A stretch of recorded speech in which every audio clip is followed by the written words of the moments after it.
ਧੰਨ ਧੰਨ ਸ੍ਰੀ ਗੁਰੂ ਗ੍ਰੰਥ ਸਾਹਿਬ ਜੀਓ। ਅੰਕ 359। ਆਸਾ ਘਰ ਪੰਜਵਾਂ ਮਹਿਲਾ ਪਹਿਲਾ। ਇੱਕ ਓਂਕਾਰ ਸਤਿਗੁਰ ਪ੍ਰਸਾਦ। ਭੀਤਰ ਪੰਚ ਗੁਪਤ ਮਨ ਵਾਸੇ। ਮੇਰੇ ਮਨ ਵਿੱਚ ਧੁਰ ਅੰਦਰ ਪੰਜ ਕਾਮਦੇਗ ਲੁਕੇ ਪਏ ਹਨ। ਥਿਰ ਨਾ ਰਹੇ ਜੈਸੇ ਭਵੇਂ ਉਦਾਸੇ। ਉਹ ਠਠੋਰੇ ਹੋਇਆਂ ਵਾਂਗ ਭੱਜੇ ਫਿਰਦੇ ਹਨ। ਨਾ ਉਹ ਆਪ ਟਿਕਦੇ ਹਨ, ਨਾ ਮੇਰੇ ਮਨ ਨੂੰ ਟਿਕਣ ਦਿੰਦੇ ਹਨ। ਮਨ ਮੇਰਾ ਦਿਆਲ ਸੇਤੀ ਥਿਰ ਨਾ ਰਹਿ। ਮੇਰਾ ਮਨ ਦਿਆਲ ਪਰਮਾਤਮਾ ਦੀ ਯਾਦ ਵਿੱਚ ਜੁੜਦਾ ਨਹੀਂ ਹੈ। ਲੋਭੀ ਕਪਟੀ ਪਾਪੀ ਪਖੰਡੀ ਮਾਇਆ ਅਧਿਕ ਲੱਗਾ ਰਹਾਉ। ਇਸ ਉੱਤੇ ਮਾਇਆ ਨੇ ਬਹੁਤ ਜ਼ੋਰ ਪਾਇਆ ਹੋਇਆ ਹੈ। ਇਹ ਲੋਭੀ ਕਪਟੀ ਪਾਪੀ ਪਖੰਡੀ ਬਣਿਆ ਪਿਆ ਹੈ। ਰਹਾਉ ਫੂਲ ਮਾਲਾ ਗਲ ਪਹਿਰੂੰਗੀ ਹਾਰੋ। ਮੇਰਾ ਸਰੀਰ ਉਹ ਸੁਨਾਰ ਵਾਂਗ ਆਪਣੇ ਸ਼ਿੰਗਾਰ ਦੇ ਆਹਾਰਾਂ ਵਿੱਚ ਰਹਿੰਦਾ ਹੈ, ਜੋ ਆਪਣੇ ਪਤੀ ਦੀ ਉਡੀਕ ਵਿੱਚ ਹੈ ਤੇ ਆਖਦੀ ਹੈ, ਮੈਂ ਆਪਣੇ ਗਲ ਵਿੱਚ ਫੁੱਲਾਂ ਦੀ ਮਾਲਾ ਪਾਵਾਂਗੀ, ਫੁੱਲਾਂ ਦਾ ਹਾਰ ਪਾਵਾਂਗੀ। ਮਿਲੇਗਾ ਪ੍ਰੀਤਮ ਤਬ ਕਰੂੰਗੀ ਸ਼ਿੰਗਾਰੋ। ਮੇਰਾ ਪਤੀ ਮਿਲੇਗਾ ਤਾਂ ਮੈਂ ਸ਼ਿੰਗਾਰ ਕਰਾਂਗੀ। ਪੰਜ ਸਖੀ ਹਮ ਏਕ ਪਧਾਰੋ। ਮੇਰੀਆਂ ਪੰਜੇ ਸਹੇਲੀਆਂ ਵੀ ਗਿਆਨ ਇੰਦਰੀ ਵੀ ਇਹਨਾਂ ਦਾ ਜੀਵਾਤਮਾ ਹੀ ਖਸਮ ਹੈ। ਭਾਵ ਜਿਨ੍ਹਾਂ ਦਾ ਸੁੱਖ ਦੁੱਖ ਜੀਵਾਤਮਾ ਦੇ ਸੁੱਖ ਦੁੱਖ ਨਾਲ ਸਾਂਝਾ ਹੈ। ਪੇੜ ਲੱਗੀ ਹੈ ਜੀੜਾ ਚੱਲਣ ਹਾਰੋ। ਜੀਵਾਤਮਾ ਦੀ ਮਦਦ ਕਰਨ ਦੇ ਥਾਂ ਸਰੀਰ ਦੇ ਭੋਗ ਵਿੱਚ ਹੀ ਲੱਗੀਆਂ ਹੋਈਆਂ ਹਨ ਪੰਜੇ ਗਿਆਨ ਇੰਦਰੀਆਂ। ਉਹਨਾਂ ਨੂੰ ਚਿੱਤ ਚੇਤੇ ਹੀ ਨਹੀਂ ਕਿ ਇਸ ਸਰੀਰ ਨਾਲੋਂ ਇਸ ਜੀਵਾਤਮਾ ਦਾ ਵਿਛੋੜਾ ਹੋ ਜਾਣਾ ਹੈ, ਜੀਵਾਤਮਾ ਦੇ ਨੇ ਚਲੇ ਜਾਣਾ ਹੈ। ਪੰਜ ਸਖੀ ਮਿਲ ਰੁਦਨ ਕਰੀਹਾ। ਆਖਰ ਵਿਛੋੜੇ ਦਾ ਵੇਲਾ ਆ ਜਾਂਦਾ ਹੈ। ਪੰਜੇ ਸਹੇਲੀਆਂ ਰਲ ਕੇ ਸਿਰਫ ਰੋ ਹੀ ਸਕਦੀਆਂ ਹਨ। ਭਾਵ ਪੰਜੇ ਗਿਆਨ ਇੰਦਰੀ ਜੀਵਾਤਮਾ ਦਾ ਸਾਥ ਛੱਡ ਦਿੰਦੇ ਹਨ। ਸਾਹੋ ਪੁਜਤਾ ਪ੍ਰਣਵਤ ਨਾਨਕ ਲੇਖਾ ਦੇਹਾ। ਨਾਨਕ ਆਖਦਾ ਕਿ ਜੀਵਾਤਮਾ ਇਕੱਲਾ ਲੇਖਾ ਦੇਣ ਲਈ ਫੜਿਆ ਜਾਂਦਾ ਹੈ। ਇੱਕ ਓਂਕਾਰ ਸਤਿਗੁਰ ਪ੍ਰਸਾਦ। ਆਸਾ ਘਰ ਛੇਵਾਂ ਮਹਿਲਾ ਪਹਿਲਾ। ਮਨ ਮੋਤੀ ਜੇ ਗਹਿਣਾ ਹੋਵੇ, ਪਾਉਣ ਹੋਵੇ ਸੂਤ ਧਾਰੀ। ਜੇ ਜੀਵ ਇਸਤਰੀ ਆਪਣੇ ਮਨ ਨੂੰ ਸੁੱਚੇ ਮੋਤੀ ਵਰਗਾ ਗਹਿਣਾ ਬਣਾ ਲਏ, ਮੋਤੀਆਂ ਦੀ ਮਾਲਾ ਬਣਾਉਣ ਲਈ ਧਾਗੇ ਦੀ ਲੋੜ ਪੈਂਦੀ ਹੈ। ਜੇ ਸਵਾਸ ਸਵਾਸ ਦਾ ਸਿਮਰਨ ਮੋਤੀ ਪਰੋਣ ਲਈ ਧਾਗਾ ਬਣੇ। ਖਿਮਾ ਸ਼ਿੰਗਾਰ ਕਾਮਣ ਤਨ ਪਹਿਰੇ, ਰਾਵੈ ਲਾਲ ਪਿਆਰੀ। ਜੇ ਦੁਨੀਆ ਦੀ ਵਧੀਕੀ ਨੂੰ ਸਹਾਰ ਲੈਣ ਦੇ ਸੁਭਾਅ ਨੂੰ ਜੀਵ ਇਸਤਰੀ ਸ਼ਿੰਗਾਰ ਬਣਾ ਕੇ ਆਪਣੇ ਸਰੀਰ ਉੱਤੇ ਪਹਿਨ ਲਏ, ਤਾਂ ਪਤੀ ਪ੍ਰਭੂ ਦੀ ਪਿਆਰੀ ਹੋ ਕੇ ਉਸ ਨੂੰ ਮਿਲ ਪੈਂਦੀ ਹੈ। ਲਾਲ ਬਹੁ ਗੁਣ ਕਾਮਣ ਮੋਹੀ। ਹੇ ਬਹੁ ਗੁਣੀ ਲਾਲ ਪ੍ਰਭੂ, ਜਿਹੜੀ ਜੀਵ ਇਸਤਰੀ ਤੇਰੇ ਗੁਣਾਂ ਵਿੱਚ ਸੁਰਤ ਜੋੜਦੀ ਹੈ, ਤੇਰੇ ਗੁਣ ਹੋਏ ਨਾ ਅਵਰੀ ਰਹਾਓ। ਉਸ ਨੂੰ ਤੇਰੇ ਵਾਲੇ ਗੁਣ ਕਿਸੇ ਹੋਰ ਵਿੱਚ ਨਹੀਂ ਦਿਸਦੇ। ਉਹ ਤੈਨੂੰ ਵਿਸਾਰ ਕੇ ਕਿਸੇ ਹੋਰ ਪਾਸੇ ਪ੍ਰੀਤ ਨਹੀਂ ਜੋੜਦੀ। ਰਹਾਓ ਹਰ ਹਰ ਹਾਰ ਕੰਠ ਲੈ ਪਹਿਰੈ, ਦਾਮੋਦਰ ਕੰਤ ਲਈ। ਜੇ ਜੀਵ ਇਸਤਰੀ ਪਰਮਾਤਮਾ ਦੀ ਹਰ ਵੇਲੇ ਯਾਦ ਨੂੰ ਹਾਰ ਬਣਾ ਕੇ ਆਪਣੇ ਗਲ ਵਿੱਚ ਪਾ ਲਏ, ਜੇ ਪ੍ਰਭੂ ਸਿਮਰਨ ਨੂੰ ਦੰਦਾਂ ਦਾ ਦੰਦਾਸਾ ਵਰਤੇ, ਦਾਮੋਦਰ ਦੰਤ ਲਈ। ਕਰ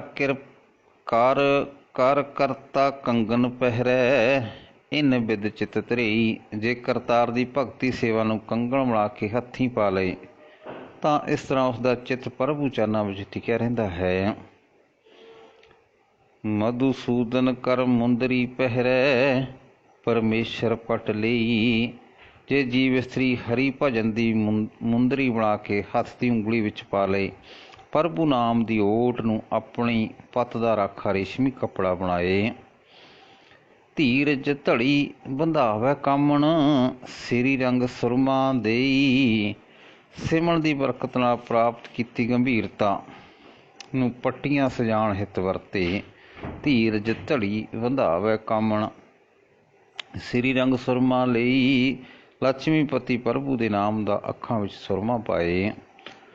ਮਨ ਮੰਦਰ ਜੇ ਦੀਪਕ ਜਾਲੇ, ਕਾਇਆ ਸੇਜ ਕਰਈ। ਜੇ ਜੀਵ ਇਸਤਰੀ ਆਪਣੇ ਮਨ ਦੇ ਮਹਿਲ ਵਿੱਚ ਗਿਆਨ ਦਾ ਦੀਵਾ ਜਗਾਏ। ਮਨ ਮੰਦਰ ਜੇ ਦੀਪਕ ਜਾਲੇ, ਕਾਇਆ ਸੇਜ ਕਰਈ। ਹਿਰਦੇ ਨੂੰ ਪ੍ਰਭੂ ਮਿਲਾਪ ਵਾਸਤੇ ਸੇਜ ਬਣਾਏ। ਗਿਆਨ ਰਾਓ ਜਬ ਸੇਜੇ ਆਵੈ, ਤਾਂ ਨਾਨਕ ਭੋਗ ਕਰਈ।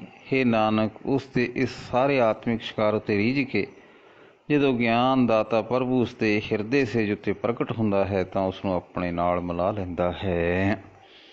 ਆਸਾ ਮਹਿਲਾ ਪਹਿਲਾ। ਕੀਤਾ ਹੋਵੇ ਕਰੇ ਕਰਾਇਆ, ਤਿਸ ਕਿਆ ਕਹੀਏ ਭਾਈ। ਹੇ ਭਾਈ, ਜੀਵ ਦੇ ਕੀ ਵਸ। ਜੀਵ ਉਹੀ ਕੁਝ ਕਰਦਾ ਹੈ ਜੋ ਪਰਮਾਤਮਾ ਉਸ ਤੋਂ ਕਰਾਉਂਦਾ ਹੈ। ਜੋ ਕੁਛ ਕਰਨਾ ਸੋ ਕਰ ਰਿਹਾ, ਕੀਤੇ ਕਿਆ ਚਤੁਰਾਈ। ਜੀਵ ਦੀ ਕੋਈ ਸਿਆਣਪ ਕੰਮ ਨਹੀਂ ਆਉਂਦੀ। ਜੋ ਕੁਝ ਅਕਾਲ ਪੁਰਖ ਕਰਨਾ ਚਾਹੁੰਦਾ ਹੈ ਉਹੀ ਕਰ ਰਿਹਾ ਹੈ। ਤੇਰਾ ਹੁਕਮ ਭਲਾ ਤੁਧ ਭਾਵੈ। ਹੇ ਪ੍ਰਭੂ, ਜਿਹੜਾ ਜੀਵ ਤੈਨੂੰ ਚੰਗਾ ਲੱਗਦਾ ਹੈ ਉਸ ਨੂੰ ਤੇਰੀ ਰਜਾ ਮਿੱਠੀ ਲੱਗਣ ਲੱਗ ਪੈਂਦੀ ਹੈ। ਨਾਨਕ ਤਾਂ ਕੋ ਮਿਲੇ ਵਡਿਆਈ, ਸਾਚੈ ਨਾਮ ਸਮਾਵੈ ਰਹਾਉ। ਸੋ ਹੇ ਨਾਨਕ, ਪ੍ਰਭੂ ਦੇ ਦਰ ਤੋਂ ਉਸ ਜੀਵ ਨੂੰ ਆਦਰ ਮਿਲਦਾ ਹੈ ਜੋ ਉਸ ਦੀ ਰਜਾ ਵਿੱਚ ਰਹਿ ਕੇ ਉਸ ਸਦਾ ਸਿਰ ਮਾਲਕ ਦੇ ਨਾਮ ਵਿੱਚ ਲੀਨ ਰਹਿੰਦਾ ਹੈ। ਰਹਾਉ। ਕਿਤ ਪਿਆ ਪਰਵਾਨਾ ਲਿਖਿਆ, ਬਹੁੜ ਹੁਕਮ ਨਾ ਹੋਈ। ਸਾਡੇ ਜਨਮਾਂ ਜਨਮਾਂਤਰਾਂ ਦੇ ਕੀਤੇ ਕੰਮਾਂ ਦੇ ਸੰਸਕਾਰਾਂ ਦਾ ਜੋ ਇਕੱਠ ਸਾਡੇ ਮਨ ਵਿੱਚ ਉਕਰਿਆ ਪਿਆ ਹੁੰਦਾ ਹੈ, ਉਸ ਦੇ ਅਨੁਸਾਰ ਸਾਡੀ ਜੀਵ ਰਾਹਦਾਰੀ ਲਿਖੀ ਪਈ ਹੁੰਦੀ ਹੈ। ਉਸ ਦੇ ਉਲਟ ਜ਼ੋਰ ਨਹੀਂ ਚੱਲ ਸਕਦਾ। ਜੈਸਾ ਲਿਖਿਆ ਤੈਸਾ ਪੜ੍ਹਿਆ, ਮੇਟ ਨਾ ਸਕੈ ਕੋਈ। ਫਿਰ ਜਿਹੋ ਜਿਹਾ ਉਹ ਜੀਵ ਲੇਖਾ ਲਿਖਿਆ ਪਿਆ ਹੈ ਉਸ ਦੇ ਅਨੁਸਾਰ ਜੀਵਨ ਸਫਰ ਉਗੜਦਾ ਚਲਾ ਆਉਂਦਾ ਹੈ। ਕੋਈ ਉਹਨਾਂ ਲੀਹਾਂ ਨੂੰ ਆਪਣੇ ਉਦੋਂ ਨਾਲ ਮਿਟਾ ਨਹੀਂ ਸਕਦਾ। ਉਹਨਾਂ ਨੂੰ ਮਿਟਾਉਣ ਦਾ ਇੱਕੋ ਇੱਕ ਤਰੀਕਾ ਹੈ ਰਜਾ ਵਿੱਚ ਤੁਰ ਕੇ ਸਿਰਸਲਾ ਕਰਦੇ ਰਹਿਣਾ। ਜੇ ਕੋ ਦਰਗੇ ਬਹੁਤਾ ਬੋਲੇ, ਨਾਉ ਪਵੈ ਬਜ਼ਾਰੀ। ਜੇ ਕੋਈ ਜੀਵ ਇਸ ਧੁਰੋਂ ਲਿਖੇ ਹੁਕਮ ਦੇ ਉਲਟ ਪੜ੍ਹੇ, ਇਤਰਾਜ਼ ਕਰੀ ਜਾਏ, ਹੁਕਮ ਅਨੁਸਾਰ ਤੁਰਨ ਦੀ ਜਾਂਚ ਨਾ ਸਿੱਖੇ, ਉਸ ਦਾ ਸਬਰ ਦਾ ਕੁਝ ਨਹੀਂ, ਸਗੋਂ ਉਸ ਦਾ ਨਾਮ ਬੜਬੋਲਾ ਹੀ ਪੈ ਸਕਦਾ ਹੈ। ਸਤਰੰਜ ਬਾਜੀ ਪੱਕੇ ਨਾਹੀਂ, ਕੱਚੇ ਆਵੈ ਸਾਰੀ।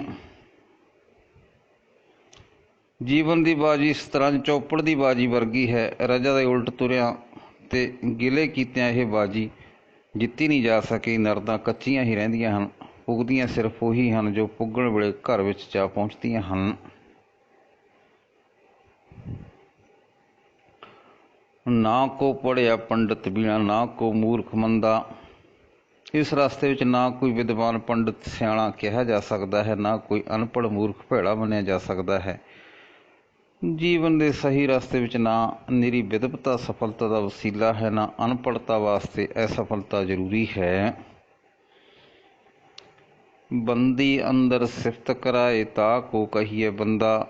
ਉਹ ਜੀ ਬੰਦਾ ਅਖਵਾ ਸਕਦਾ ਹੈ ਜਿਸ ਨੂੰ ਪ੍ਰਭੂ ਆਪਣੀ ਰਜਾ ਵਿੱਚ ਰੱਖ ਕੇ ਉਸ ਪਾਸੋਂ ਆਪਣੀ ਸਿਫਤ ਸਲਾਹ ਕਰਾਉਂਦਾ ਹੈ। ਆਸਾ ਮਹਿਲਾ ਪਹਿਲਾ।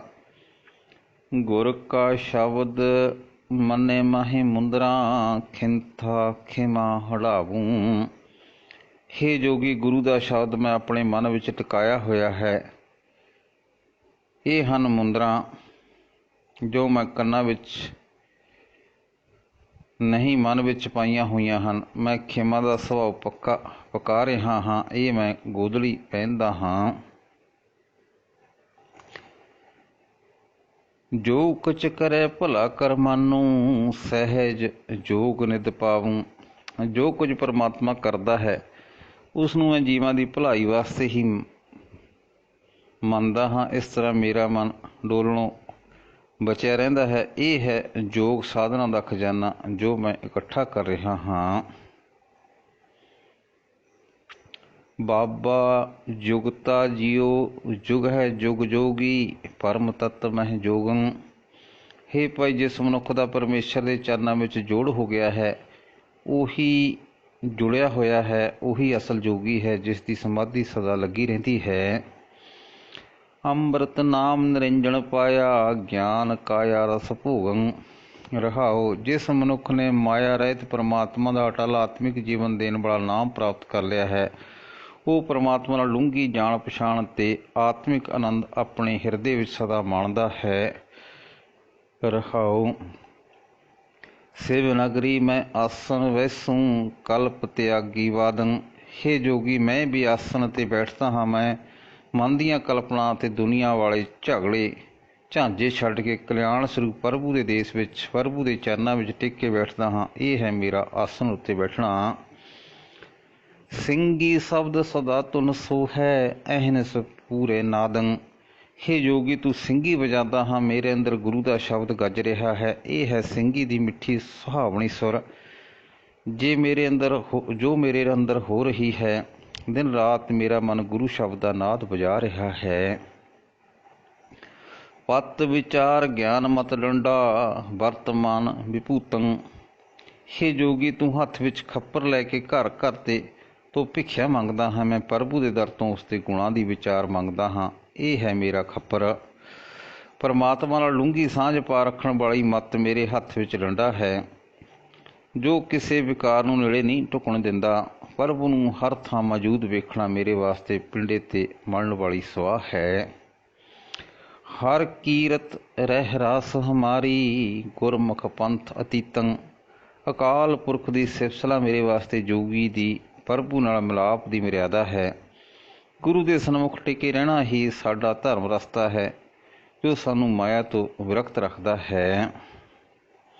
ਸਗਲੀ ਜੋਤ ਹਮਾਰੀ ਸਮਿਆਂ, ਨਾਨਾ ਵਰਨ ਅਨੇਕੰ। ਸਭ ਜੀਆਂ ਵਿੱਚ ਅਨੇਕਾਂ ਰੰਗਾਂ ਰੂਪਾਂ ਵਿੱਚ ਪ੍ਰਭੂ ਦੀ ਜੋਤ ਨੂੰ ਵੇਖਣਾ, ਇਹ ਹੈ ਸਾਡੀ ਵਿਰਾਗਣ। ਕਹੋ ਨਾਨਕ ਸੁਣ ਭਰਥਰ ਜੋਗੀ, ਪਾਰ ਬ੍ਰਹਮ ਲਿਵ ਏਕੰ। ਹੇ ਨਾਨਕ, ਆਖੇ ਭਰਥਰ ਜੋਗੀ ਸੁਣ, ਜੋ ਸਾਨੂੰ ਪ੍ਰਭੂ ਚਰਨਾਂ ਵਿੱਚ ਜੁੜਨ ਲਈ ਸਹਾਰਾ ਦਿੰਦੀ ਹੈ। ਸਭ ਜੀਆਂ ਵਿੱਚ ਅਨੇਕਾਂ ਰੰਗਾਂ ਰੂਪਾਂ ਵਿੱਚ ਪ੍ਰਭੂ ਦੀ ਜੋਤ ਨੂੰ ਵੇਖਣਾ, ਇਹ ਹੈ ਸਾਡੀ ਵਿਰਾਗਣ। ਤੇ ਇਹ ਵਿਰਾਗਣ, ਹੇ ਜੋਗੀ ਸੁਣ, ਜੋ ਸਾਨੂੰ ਪ੍ਰਭੂ ਚਰਨਾਂ ਵਿੱਚ ਜੋੜਨ ਲਈ ਸਹਾਰਾ ਦਿੰਦੀ ਹੈ, ਇਹੀ ਹੈ ਸਾਡੀ ਵਿਰਾਗਣ। ਵਾਹਿਗੁਰੂ ਜੀ ਕਾ ਖਾਲਸਾ, ਵਾਹਿਗੁਰੂ ਜੀ ਕੀ ਫਤਿਹ।